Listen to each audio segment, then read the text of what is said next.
नमस्कार। आर की knowledge channel में आपका स्वागत है। मैं हूं राधा कृष्ण कुमार। आज की चर्चा का विषय है कि गौतम बुद्ध ईश्वर के विषय पर क्यों मौन रहे। गौतम बुद्ध ईश्वर के विषय पर मौन रहे क्योंकि उनका ध्यान सैद्धांतिक या दार्शनिक चर्चाओं से अधिक मानव जीवन के दुख, उसके कारणों और उससे मुक्ति की व्यवहारिक मार्ग पर केंद्रित था। बौद्ध दर्शन में इस मौन को नोबल साइलेंस या आज मौन कहा जाता है। इसके कई कारण हैं जो निम्नलिखित हैं। प्रासंगिकता की कमी। बुद्ध का मानना था कि ईश्वर की अस्तित्व या अनस्तित्व पर बहस करना उन प्रश्नों में समय बर्बाद करना है जो मानव जीवन के दुख को समाप्त करने में प्रत्यक्ष रूप से सहायक नहीं है। उन्होंने इसे अनुत्तरित प्रश्न की श्रेणी में रखा, जैसे विश्व शाश्वत है या अशाश्वत है, आत्मा और शरीर एक है या भिन्न है, मृत्यु के बाद तथागत यानी बुद्ध का अस्तित्व रहता है या नहीं। बुद्ध ने कहा कि ऐसे प्रश्नों का उत्तर देना जंगल में फंसने की जैसा है जो निर्माण प्राप्ति के मार्ग से भटकाता है। प्रतीत समुत्पाद पर जोर। बुद्ध का दर्शन प्रतीत समुत्पाद यानी कारण और उसका प्रभाव पर आधारित है, जो बताता है कि सभी घटनाएं कारण और प्रभाव के नियम से चलती हैं। ईश्वर की अवधारणा इस सिद्धांत में आवश्यक नहीं है, क्योंकि बुद्ध ने इस विश्व को किसी सर्वोच्च सत्ता द्वारा नियंत्रित न मानकर इसे कर्म और परस्पर निर्भरता के नियम से संचालित माना था। व्यवहारिक दृष्टिकोण। बुद्ध का शिक्षण व्यवहारिक और अनुभव आधारित था। उन्होंने केवल उन प्रश्नों पर बात की जो प्रत्यक्ष रूप से दुख के निवारण और निर्माण के मार्ग से संबंधित थे, जैसे चार सत्य, दुख है, दुख का कारण, दुख का निवारण और अष्टांगिक मार्ग। ईश्वर का प्रश्न इस संदर्भ में अप्रासंगिक था। मध्यम मार्ग। बुद्ध ने चरम विचारों जैसे नास्तिकता और आस्तिकता दोनों से बचने का मध्यम मार्ग अपनाया। वह नहीं चाहते थे कि उनकी अनुयायी ऐसी बहसों में उलझे जो अनुभव और ध्यान के बजाय बौद्धिक जटिलताएं पैदा करे। मन की शांति और ध्यान। बुद्ध ने देखा कि ईश्वर जैसे प्रश्न मन में ब्रह्म संदेह या आसक्ति पैदा कर सकते हैं, इसलिए उन्होंने अपने शिष्यों को ध्यान और आत्मनिरीक्षण पर केंद्रित रहने की सलाह दी ताकि वे स्वयं सत्य को अनुभव करें। मालुक पुत्र सूत्र में चर्चा। मालुक पुत्र नामक एक भिक्षु थे जो बुद्ध से कई प्रश्नों को उत्तर मांगे।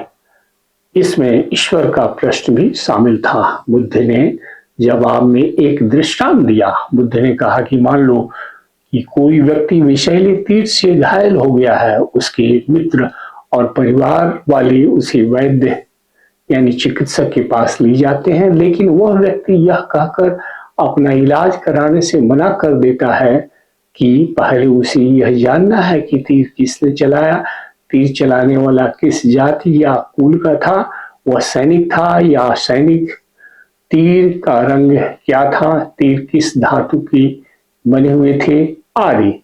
बुद्ध ने कहा कि क्या होगा यदि वह व्यक्ति इन प्रश्नों के उत्तर खोजने में समय लगाएगा। वह व्यक्ति उन प्रश्नों को जानने से पहले ही मर जाएगा। इसी तरह बुद्ध ने समझाया कि जीवन में दुख एक विषैले तीर की तरह है। इस दुख से मुक्ति पाने के लिए हमें पहले तीर को निकालना यानी दुख का निवारण करना होगा, न कि उन प्रश्नों में उलझना होगा जो व्यवहारिक रूप से अप्रासंगिक है। क्या बुद्ध नास्तिक थे? बुद्ध को नास्तिक या आस्तिक कहना सही नहीं होगा। उन्होंने न तो ईश्वर के अस्तित्व की पुष्टि की और न ही स्पष्ट रूप से इसका खंडन किया। उनका मौन इस बात का संकेत है यह प्रश्न उनकी शिक्षाओं के लिए गौण है। बौद्ध धर्म में कर्म और प्रतीत समुत्पाद पर जोर होने के कारण यह आमतौर पर गैर आस्तिक दर्शन माना जाता है। बुद्ध का ईश्वर पर मौन रहना उनके शिक्षण की व्यवहारिकता और दुख से मुक्ति के प्रति उनकी प्रतिबद्धता को दर्शाता है। उन्होंने लोगों को सैद्धांतिक भाषाओं में उलझने के बजाय आत्म जागरूकता, नैतिकता और ध्यान के माध्यम से निर्वाण की ओर बढ़ने की सलाह दी। बुद्ध ने स्पष्ट किया कि उन्होंने इन प्रश्नों का उत्तर इसलिए नहीं दिया क्योंकि ये निर्माण के मार्ग या दुख मुक्ति के लिए उपयोगी नहीं माना है। उनका कहना था, मैं केवल वही सिखाता हूं जो दुख के निवारण और निर्माण प्राप्ति के लिए आवश्यक है। ये प्रश्न न तो लाभकारी है और न ही धर्म के मूल सिद्धांतों से संबंधित है, न ही शील और समाधि और प्रज्ञा की ओर ले जाते हैं। बुद्ध ने अपने शिक्षक को 4 आर्य पर केंद्रित रखा। इस दुनिया में दुख है, दुख का कारण है, दुख का कारण कृष्ण है, दुख का निवारण, दुख से मुक्ति संभव है, निवारण का मार्ग अष्टांगिक मार्ग है।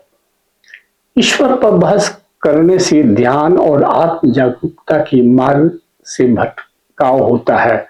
यह बौद्ध धर्म को अन्य समकालीन दर्शनों जैसे वेदांत या जैन दर्शन से अलग करता है, जो ईश्वर, आत्मा और विश्व की प्रकृति पर अधिक जोर देते हैं।